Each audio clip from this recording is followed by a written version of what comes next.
منشا یہ ہے کہ کبھی یہ تصور نہ کرنا کہ گھر کے دروازے بند کر کے، ہوٹلوں میں جا کر کے، دوسرے شہروں میں جا کر، دوسرے علاقوں میں جا کر، اجنبی انسان کے ساتھ خلوت کے اندر جا کر ہم چاہے کوئی بھی گناہ کر لیں، کسی کو خبر نہیں ہوگی۔ نہیں، اللہ فرماتا ہے او فی السماوات او فی الارض، جہاں کہیں بھی زمین کے اندر، جہاں کہیں بھی آسمان کے اندر، جہاں کہیں بھی پہاڑ کے اندر انسان گناہ کرے گا، اللہ سے چھپ نہیں سکتا۔ اللہ وہ گناہ لائے گا، تمہارے سامنے پیش کرے گا، اور یاد رکھیں جب وہ پیش کرے گا مجال نہیں ہوگی اللہ کی بارگاہ کے اندر انکار کرنے کی۔ اس وقت گواہی کے اندر کون کون ہوں گے یہ بھی میں آپ کو بتا دوں۔ آپ کہیں گے میں نے گناہ کیا تھا، نہیں تو پھر اس وقت زبان بولے گی، ہاتھ بولے گا، زمین بولے گی، جہاں گناہ کیے ہو وہ جگہ بولے گی۔ اللہ اکبر۔ اسی لیے قرآن مقدس کے حوالے، قرآن مقدس میں اللہ عز و جل نے ارشاد فرمایا زمین کے حوالے سے، یومئذ تحدث اخبارہا، قیامت کے دن زمین بولے گی۔ حضرت ابو ہریرہ رضی اللہ تعالی عنہ نے رسول رحمت صلی اللہ علیہ وسلم سے عرض کیا یا رسول اللہ صلی اللہ تعالی علیہ وسلم زمین کس طرح سے بولے گی؟ تو سرکار نے فرمایا زمین پر اگر کسی نے نیکی کی ہوگی تو زمین نیکی پر گواہی دے گی، اور برائی کی ہوگی کسی نے زمین پر تو زمین برائی پر گواہی دے گی۔ اب میں آپ سے پوچھنا چاہتا ہوں، جس زمین پر انسانوں سے چھپ کر انسان گناہ کرتا ہے وہ زمین تو اللہ کا اسپائی ہے، وہ زمین تو اللہ کی اسپائی ہے، اللہ کی بارگاہ میں گواہی دے گی۔ اب کہاں جا کر کے گناہ کرو گے؟ کس جگہ پر گناہ کرو گے؟ کہیں معلق ہو کر زمین و آسمان کے درمیان تو تم گناہ نہیں کر سکتے۔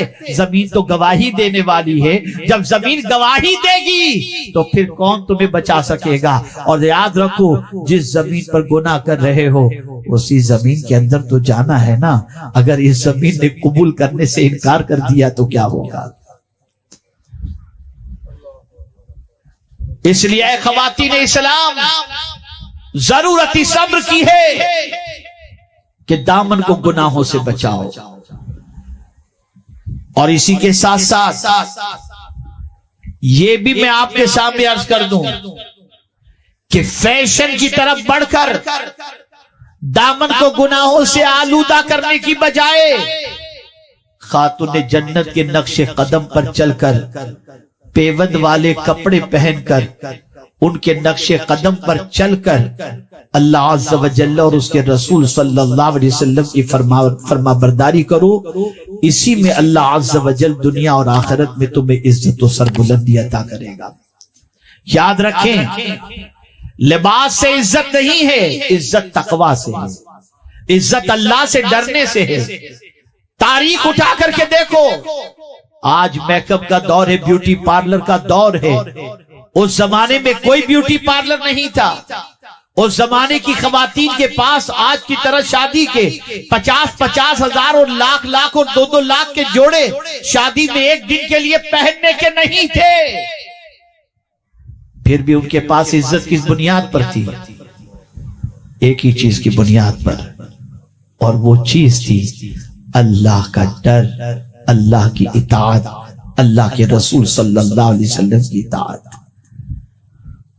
اس زمانے کی خواتین اگر امت مسلمہ کے لیے دعا کر دیتی تو دعائیں قبول ہوتی۔ آج کی مائیں اپنے بچوں کے لیے دعائیں کرتی ہیں، دعائیں قبول نہیں ہوتی۔ وجہ کیا تھی؟ جس غوث الثقلین کی یاد کا یہ مہینہ ہے، ذرا ان کی پھوپھی کی زندگی کا جائزہ لو، ذرا ان کی والدہ کی زندگی کا جائزہ لو۔ گھروں میں ختم قادریہ پڑھنا بہت کمال کی بات ہے، اچھا ہے، پڑھو۔ غوث پاک کی نظر مانتی ہو مانو، لیکن ذرا غوث پاک کی ماں کا کردار بھی تو دیکھو، کیسی تھی ان کی ماں کہ ان کے والد غوث پاک کے والد کو جب ایک سیب کے عوض کے اندر جب اپنی بیٹی سے نکاح کرنے کے حوالے سے فرماتے ہیں تو یہی تو کہتے ہیں نا، میری بیٹی آنکھ سے نابینا ہے، ہاتھ سے معذور ہے، پیر سے معذور ہے۔ آپ ذرا سوچو، شادی ہوتی ہے تو جب کمرے میں پہنچتے ہیں تو دیکھتے ہیں صحیح سالم اور خوبصورت عورت موجود ہے، پریشان ہوتے ہیں، باہر نکلتے ہیں۔ مجھ سے تو کہا گیا تھا کہ نابینا اور ہاتھ اور پیر سے معذور، لیکن صحیح سالم ایک خاتون اس کے اندر موجود ہے۔ کہا ہاں، میں نے جو آنکھ سے معذور، ہاتھ پیر سے معذور کہا تھا، وجہ یہ تھی کہ میری بچی نے زندگی میں کبھی کسی غیر محرم کو نہیں دیکھا، ہاتھ اور پیر سے کبھی گناہ نہیں کیے۔ میں پوچھنا چاہتا ہوں کہ غوث پاک کی والدہ کے نقش قدم پر چلنے کا جذبہ کیوں پیدا نہیں کرتی؟ آج کی خواتین سیریل والی کے نقش قدم پر، ناچنے والیوں کے نقش قدم پر، ہیروئن کے نقش قدم پر، آوارگی کے راستے پر چلنے والی خواتین کے نقش قدم پر چلنے کا جذبہ اپنے اندر پیدا کرتی ہیں۔ العیاذ باللہ۔ بدلو اپنی سوچ کو، بدلو اپنے افکار و نظریات کو۔ آج اسلام تمہاری طرف دیکھ رہا ہے کوئی ماں ایسی جو پارسا ہو، نیک ہو، پرہیزگار ہو، خاتون جنت کو جس نے آئیڈیل بنایا ہو، اور ان کے نقش قدم پر چلنے والی کوئی خاتون ہو، تاکہ اس کے وطن سے کوئی امام حسن و حسین کا غلام پیدا ہو، جس کی وجہ سے اسلام کی پھر سے آبیاری ہونے لگ جائے۔ اے خواتین اسلام، بدلو اپنے آپ کو، چھوڑ دو ناچ گانوں کو، چھوڑ دو برائیوں کو، چھوڑ دو سنیما گھروں کو، چھوڑ دو فیشن کو، اور چھوڑ دو برائیوں کے دلدل میں اپنے وجود کو ڈھکیلنے کو۔ خاص طور پر بہت سارے ایسے مراسم، بہت ساری ایسی رسمیں جو شادی بیاہ کے موقع پر معاشرے کے اندر رائج ہو چکی ہیں،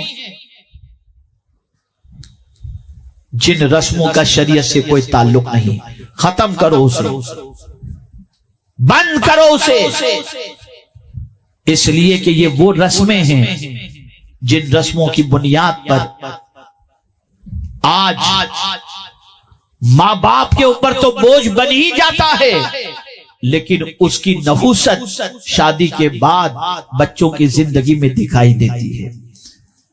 اس لیے ضرورت ہے برائیوں کے دامن، برائیوں کے دلدل سے اپنے آپ کو نکالو، برائیوں کی وادیوں میں ڈھکیلنے سے بچو، اور اپنے آپ کو اس تصور کے اندر گرفتار کر دو کہ کہیں بھی چھپ کر اللہ سے ہم گناہ نہیں کر سکتے، اور اللہ دیکھ رہا ہے اور ہم سے ہمارے کیے کا وہ حساب لے گا، اور جہاں کہیں بھی ہم برائی کریں گے اللہ ان برائیوں کو ہمارے سامنے لا کر کے پیش کرے گا۔